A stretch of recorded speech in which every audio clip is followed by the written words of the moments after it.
Well, you've clicked on it now, and I know what you're thinking. Matcha, not really a fan. Well, by the end of this video, I'm gonna have you fall in love with matcha.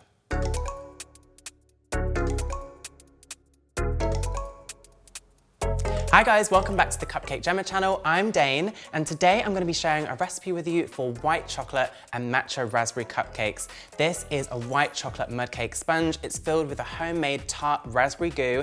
The same goo is filled in the center, and then it's topped with the most extraordinary white chocolate whipped matcha ganache, and it's finished with a crunchy white chocolate decoration. They're absolutely sensational. And if you tuned into here by fluke, then welcome. These are the kind of yummy recipes that we'll be sharing every single week, so why don't you just click on the subscribe button so that you'll get notified every single week when we upload, and you can learn something new, a new flavor combination, a new skill, a new recipe, a new favorite pastry spot to eat at, so you can join the Cupcake Gemma family. Now, I have a confession to make. The ganache on top of this cupcake isn't my recipe. It's a wonderful baker called Matt Adlards, and he has graced this channel not too long ago showing a recipe from his new book, and I kind of took it, tweaked it to accompany this cupcake to bring to life my favorite dream flavor combination, which is matcha, raspberry, and white chocolate. And it works perfectly. The only thing you need to do with this ganache is make it way ahead of time. It needs to be in the fridge for at least 4 to 6 hours to set. So the first thing I'm gonna do is I've got some powdered gelatin here, and I'm just gonna add 36 grams of water. So it's a very specific amount of gelatin and water, but Matt's instructions are there for a reason. You're measuring them for a reason, so do follow them to the T. Now, I've already got some double cream on the hob with some brown sugar, and I'm just gonna add 4 teaspoons of vanilla extract. It might seem like a lot, but I've tested this recipe and it does need all of this vanilla, and it does need the brown sugar. So I'm just gonna leave that to heat through. You don't want it to bubble or boil. You just want to let it steam away until it's nice and warm. So now the cream is ready, and all you want to do is the gelatin should be ready as well. So what it should look like when it's ready is it's nicely hydrated, and it just looks like bouncy, still soft, there's no water, you can tip upside down. I'm just gonna pop all of that into the saucepan, and the heat from the cream will just melt the gelatin, and there'll be no lumps left. Now, you might have noticed this ganache is a little bit different to our regular ganaches that we make on the channel. It's got the gelatin in, and that's because it helps it to set, and it also doesn't have a lot of chocolate in. It's only got 140 grams of white chocolate, but a lot of cream. So the gelatin helps to make it more stable. It's also, when it sets, it's quite soft, so it doesn't, you can whip it up, but it doesn't set hard, so it's really lovely to eat. So that is nice and smooth, and I'm just gonna take this and pour it over 140 grams of white chocolate chips. And then, here comes the part with the matcha. So I've got this lovely matcha powder. It's super bright green. Try and get as of high quality of matcha as you can. It will make a difference to the flavor. It'll be a lot cleaner, less muddy, and it will make you fall in love with matcha, I promise. So I've got a sieve here, and I'm just gonna pop it into the sieve because we don't want any lumps of matcha in there. I'm adding a pinch of salt, and then I'm just gonna leave it for 2 minutes to let the heat go through the chocolate. And then I'm using a stick blender to make this nice and smooth and just homogenize all the ingredients together. You won't get any lumps of matcha, and it'll be nice and smooth. And then I'm adding 170 grams of cold cream. This will just bring the temperature down and help to cool it down a bit quicker, and blitz again.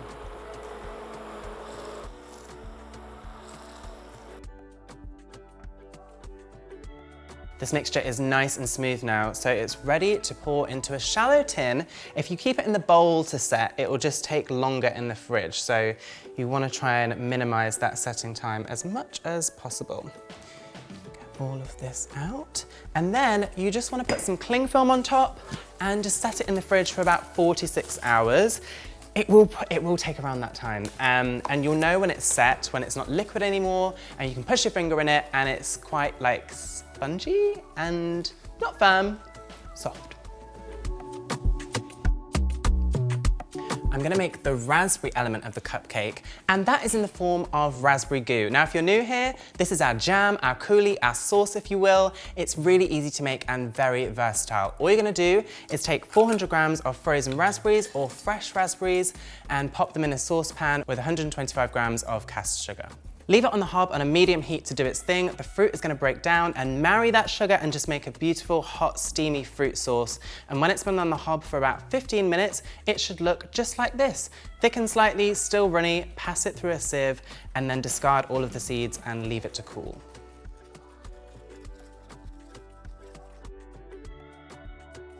Back, I've got my raspberry goo in a piping bag, ready to inject into the cupcake batter. Now, I'm just gonna preheat my oven to 170 degrees C, because that is the most important thing you need to do before you start baking. And then we're gonna make the white chocolate mud cake. So I've already got in this bowl some white chocolate and butter already melted. And then to that, I'm gonna add some milk. All of the quantities for the recipe will be in the description box below as per usual. So cold milk into this mix, and I'm just gonna add a pinch of salt and a 1/4 teaspoon of vanilla. You can go a little bit more if you want. I'm just gonna do a little drop like that. Give that a mix. And then we'll start whipping the eggs. So I've got 2 large eggs here going into my mixer bowl.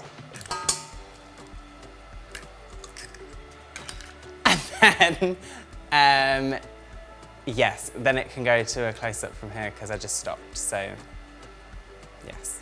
And I'm adding my caster sugar, and I'm just gonna put this on a medium speed for about a minute or 2, not long, just until it's pale and a bit fluffy. Pour in the cooled chocolate mixture and then the flour, and just fold it in on a low speed until smooth and there's no lumps of flour left.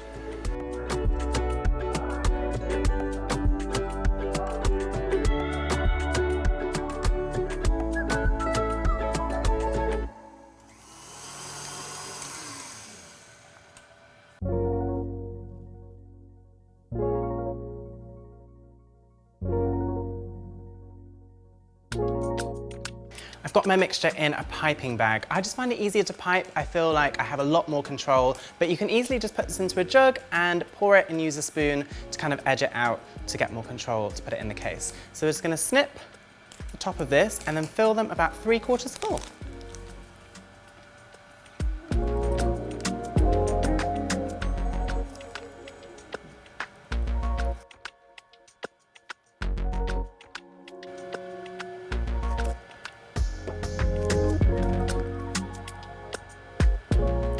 So once you've filled up all of your cases, now it's time to bring back that raspberry goo. And we'll do the same thing, just snip a little bit off. And then all you're gonna do with this, you need this in a piping bag really, or some sort of a squeezy bottle, because I'm just gonna inject the cupcake batter. And as I squeeze, kind of wiggle it around too. And I like to leave a little bit on the top because when it bakes, then you get that pretty pattern on top. Don't squeeze too much because we don't want a cupcake that is basically 90% goo and 10% sponge. You want a good mixture of both. It's gonna be quite wet inside. We're already gonna fill the cupcake with goo afterwards. So this is just a little bit of a ripple through the sponge.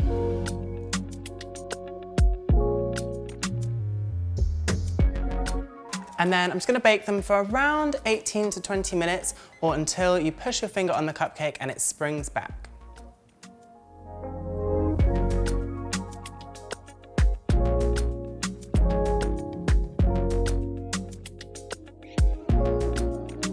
Wow, I could have come out of the fridge like Mrs. Doubtfire with the whole white creamy meringue mask on, but this has been chilling in the fridge for about 4 hours, my ganache, and it's nice and firm. So if you just push your finger in it, looks a bit moussey, it's set. Now it's time to whip it up. So I've just got my mixer here.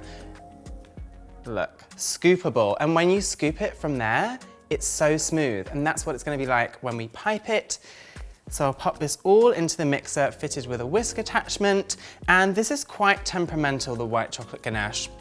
So you don't want to whip it for too long or on too high of a speed because it can then seize up, and all of that time and effort that you've put into just leaving it chill in the fridge will kind of just go to waste.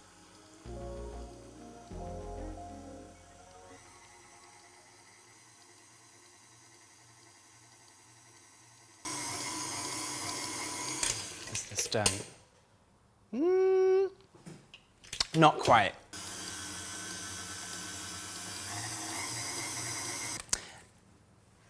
I'm gonna whip it a little bit more, sorry.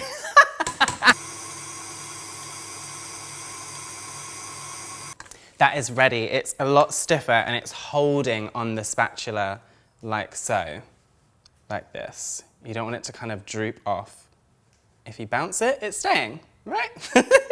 So I'm just gonna put this into a piping bag, and I've already got it fitted with just a large round nozzle, like so. This is a JEM 3R, just to mention, because I know some of you guys always ask which nozzle it is.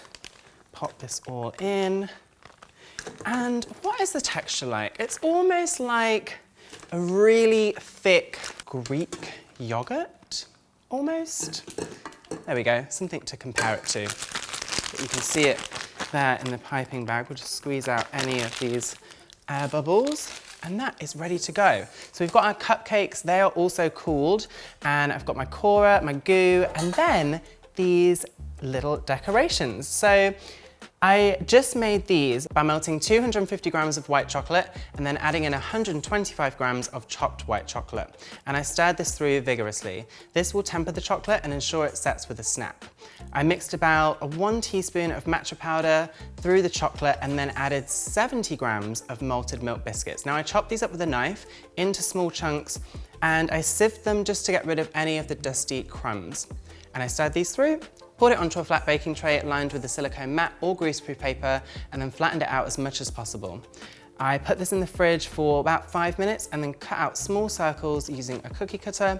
And then I just finished them off with some delicate crisscrossed white chocolate and a sprinkling of freeze-dried raspberries. And here they are, they look really cute. So the only thing left to do is start decorating. I'm just gonna grab my apple corer, core these out, and then start filling them with the excess raspberry goo.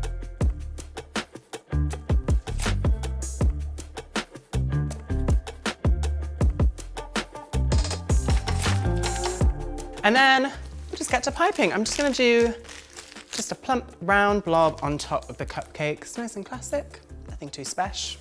Here we go.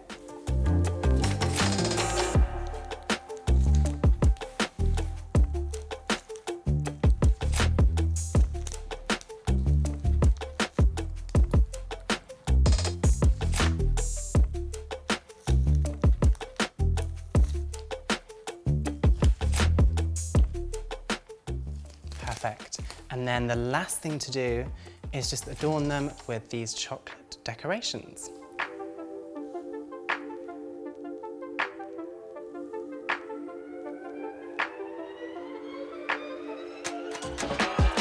That's the last one. They look very clean, classic, chic. There's a lot of green, but that's matcha for you. It's time to taste one. So, ooh, look at that. You've got that jammy raspberry goo in the sponge.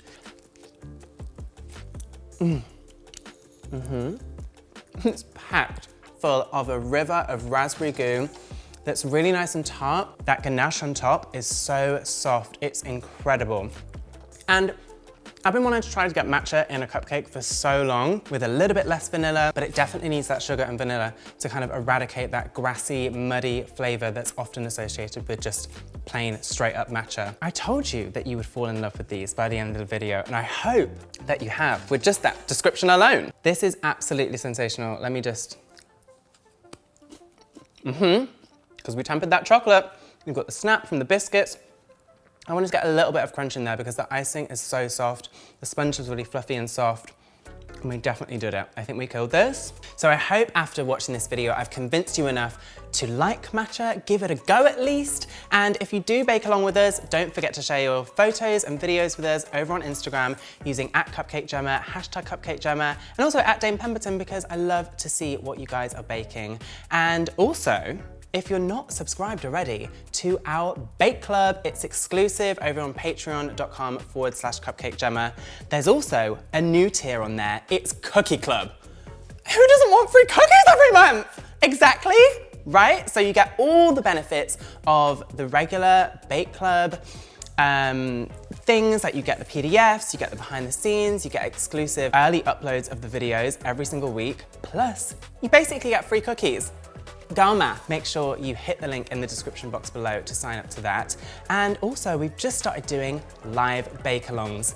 We've really enjoyed it so far. You guys have been able to interact with us right there, right then, ask us your questions whilst we're baking along with you. And it's been so much fun. We start threads afterwards, so you guys can upload your photos to there so we can see what we've baked and how they turned out. And we've been loving it. So that's another reason to sign up to the Bake Club. You get live bake-alongs every month with Gemma and I, and you can chat with us whenever you like. So, I know what you're gonna do after this video. You're gonna subscribe. You're probably gonna watch another video. Then you're gonna make these cupcakes. Then you're gonna sign up to Cookie Club.